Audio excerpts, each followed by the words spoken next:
Li Tirkiye di dema pandemiya vîrusa korona de bi sed hezaran karker an ji kar hatin derxistin, an jî bi mûçeyên pir kêm hatin xebitandin. Ev gotin bi pêzanînên saziya îstatîstîkya Tirkiye jî derdikeve pêş.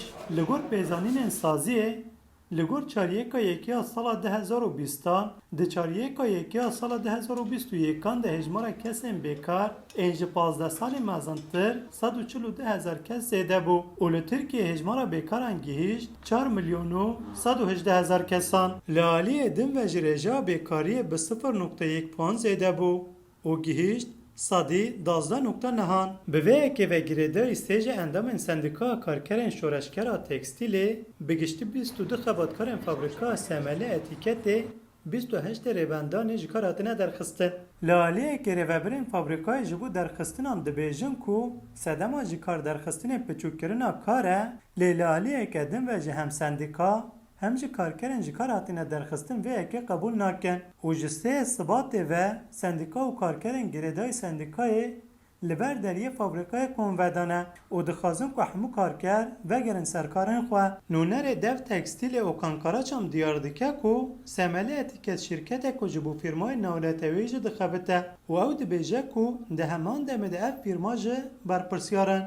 Direnişi ilk geçtiğimiz günden itibaren işte semen etiket Bi destpêka berxwedanê ve ku hûn li pişt min dibînin fabrîkaya SML etiket derdora xwe girtiye û bi vê yekê naxwazin ku karkerên dixebitin dengê me bibîsin. Her wiha jî ji bo ku dengê me qut bikin her dem mûzîkê vê dixînin. Lê li vir em ê di ber xwe dibidin. Yek ji karkera ji kar hatiye derxistin jî seçil ariye ku ew jî bawer dike ku ji ber ku ew endama sendîkayê ye ji kar hatiye derxistin.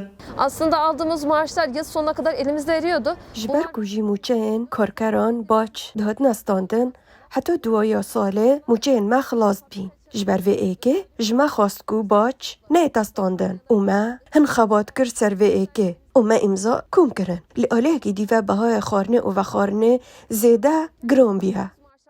Karker deryasir bu dagjitîne ziman ku ji bo pêşîgirtina lêgerîna mav û endambûna sendîkaya ew ji kar hatine derxistin û ew jî wiha behsa daxwazên karkeran dike. Taleplerimiz atılan işçiler işe geri Em dixwazin ku me karkera vegerin li ser karê me. Em nixwazin piştî li pandemiyê li endambûna sendîkayan bêtegirtin. Em naxwazin ku karker bêşûl bimînin û dîsa vegerine ve ser karê xwe. Hêjayî gotine ku İstanbul bajarê herê Qerebalık yê Tirkiyeyê û wek bajarê karkeran tê pênasekirin. Li vî bajarî ji kar derxistin û çalakiyên karkeran yên ji bo mafên xwe jî pêkane ku li her derê İstanbulê mirov rastî were. Membotanî, Dengê Amerîka, İstanbul.